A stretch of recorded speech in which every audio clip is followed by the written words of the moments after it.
seeing the American embassy touring Nigerian states, trying to press on American ideas to the um, incoming presidential candidates and other governors to buy American products and to allow America to continue to, manage their company in Nigeria and maybe to exploit the country.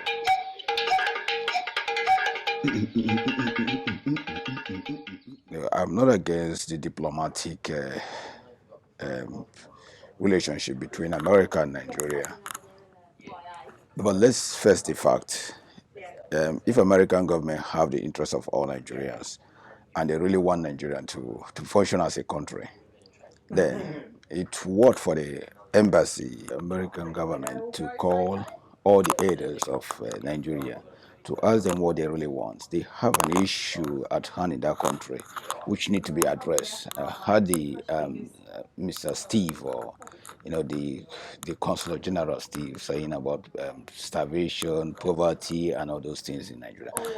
Nigerians don't need those poverty or starvation problem. They are not suffering from that. The Nigerian government is the problem of Nigerians. Let me just make it quick. I know many people may be against, or maybe people don't want to speak to the embassy face to face. I'm just trying to aid here. Nigeria have five major problems. The number one problem of Nigeria is these political leaders that are being allowed to store the money of the nation and travel overseas. The UK, America, Canada, all the first world countries grant them visa without taking care of their criminal records. I understand that if you want to apply visa for Australia, America, UK, Canada, you have to go through character assessments whereby your crime, may make judgment against you. So you have to be clean in order to have all those things work out for you. But once you have any criminal record, you will not be granted visa in these countries. Yeah, but the governors, the senators, and the house members, these people are always there. They know that these people are stealing the country's money, but they grant them visa at ease, and they travel with thousands of dollars meant for the public, meant to build hospitals, meant to build new roads, meant to help the vulnerable people in the country. They will go in America, UK, Canada, Australia. They will spend it carelessly and come back home. Sometimes they tell you that it's a medical holiday. Two, the next problem that Nigerians are suffering is tribalism. In Nigeria, it's easy for people to figure out who is who. If I'm talking now, if you talk to me, I'll say, oh, you are Yoruba, you are Igbo, you are Ido, you are Ijo, you are all these, different tribes. People never come out to say, let's go for accountability. Let's forget about tribe and look, what can you offer? It takes a lot for Nigerians to go beyond tribe. That's another problem. So the next third one is religion. Now, even when we share the same tribe, or if you are not in the same religion, then there's a problem. People begin to judge you based on maybe you're Christian, you're Islam, you're Muslim, you're Buddhist, you're traditionalist. They judge you based on that character. You don't mean to judge people based on that character. People should be given opportunity. Just treat people the way they are. I think that's the third one. And then the fourth one is enabling. Nigeria need an enabling environment. They need an environment whereby the people's work, the people's stress, the people's labor are accounted for. People's tasks are being used for effectively to develop the nation rather than to use it to pile up something. They need accountability. They need to hold both the foreign expertise. They need to hold both the foreign expertise and the local expertise accountable. Whereby the foreign expertise have to be accountable not to exploit the land and degrade the land. In every part of the world, we talk about climate change, we talk about pollutions, we talk about, greener energies.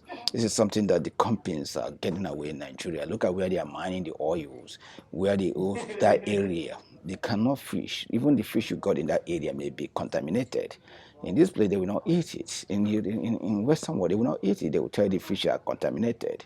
So the whole environment where those companies, the foreign companies, are situated will be taken care of to make sure that they are not exploiting that resource without mindful of the consequence.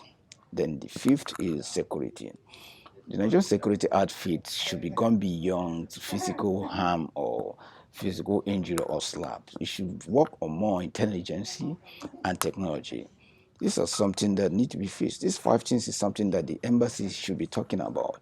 The convoy should be speaking to the people and not to call the emirs, call the governors. These people, they are not there for the interest of the masses. You have to look at those organizations that are being clamoring for independence, like something like IPOP or Niger Delta, and what they call it, Niger Delta or Luale, and all these things, Duduwa Republic. These are the people that you need to call into attention because they are the one fighting these politicians.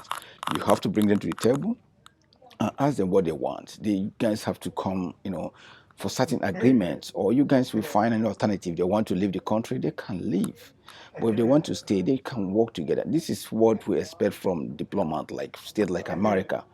It's not that coming to Nigeria to tell them to not to allow Chinese invest. It's not about coming to Nigeria telling them to not allow Chinese investors not to invest in their land, and that Chinese investors are ripping them off, or showing that America has the interest of the people. Every time towards election, you guys will come over and start riding around to the governors trying to pick their interest of who is who and who you guys will influence in order to continue to exploit the land. You know, I have so much respect in some Americans that think very well. I have so much respect in Americans that think very